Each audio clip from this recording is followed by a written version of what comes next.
ఆయన లేత మొక్క వలె పెరిగాడు. ఎండిన భూమి అంటే పాపంతో నిండిన భూమి. ఈ భూమి పాపం చేత ఎండిపోయింది. ఇందులో నుంచి లేత మొక్క వలె పాపం లేనివాడుగా యేసుప్రభు వారు పెరిగాడు. ఆయన పెరిగి మనందరి కొరకు శిలోమరాల మీద ఆయన చనిపోయాడు. చేతుల్లో మేకులు కొట్టించుకున్నాడు మనం చేతితో చేసిన పాపములకు బదులుగా. పాదాల్లో మేకులు కొట్టించుకున్నాడు మనం పాదాలతో చేసిన పాపాలకు బదులుగా. తల మీద ముళ్ళ కిరీటం ఉంచుకున్నాడు మన పాపపు తలంపులకు బదులుగా. డొక్కలో బల్లంతో పొడిచారు, రక్తమ నీళ్లు కారాయి. తల మీద ముళ్ళ కిరీటము దిగగొట్టారు. రాజుల రాజు ప్రభులకు ప్రభు ఆయన. అయితే ఎగతాళి చేయడానికి, పరిహసించడానికి ముళ్ళ కిరీటము దిగగొట్టారు. రక్తమంతా కూడా కారింది. ఆ రక్తము మొహం మీద, చెంపల మీద నుంచి రక్తం కారింది. ఎక్కడ చూసినా కూడా రక్తమే. మనుషులు చూసినప్పుడు ఆయన రక్తంతో నిండిపోయి ఉన్నాడు.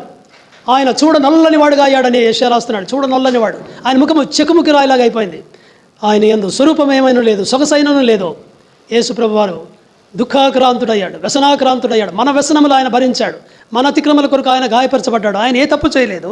అయితే మన కొరకు అలాగూ ఆయన రెడ్డిష్గా అంటే రక్తవర్ణుడుగా అయ్యాడు. మనం ఇంకా భక్తిహీనులుగా ఉన్నప్పుడే యేసుక్రీస్తు వారు మనల్ని ప్రేమించి మన కొరకు ప్రాణం ఇచ్చాడు. రోమా 5:8 పౌలు రాస్తాడు, దేవుడు తన ప్రేమను వెల్లడి చేయుచున్నాడు ఇట్లనగా, క్రీస్తు మనల్ని ప్రేమించి మనం ఇంకను పాపులమై ఉండగానే మన కొరకు ఆయన చనిపోయాను, మన కొరకు రక్తం కార్చను, శత్రువులుగా ఉండగానే మన కొరకు చనిపోయాడు, బలహీనులుగా ఉండగా ప్రాణం ఇచ్చాడు. ఇవన్నీ మన కొరకు చేశాడు. మనము బలహీనము, మనం భక్తిహీనము, మనము దుర్మార్గులము, దుష్టులము, దూరస్తులము.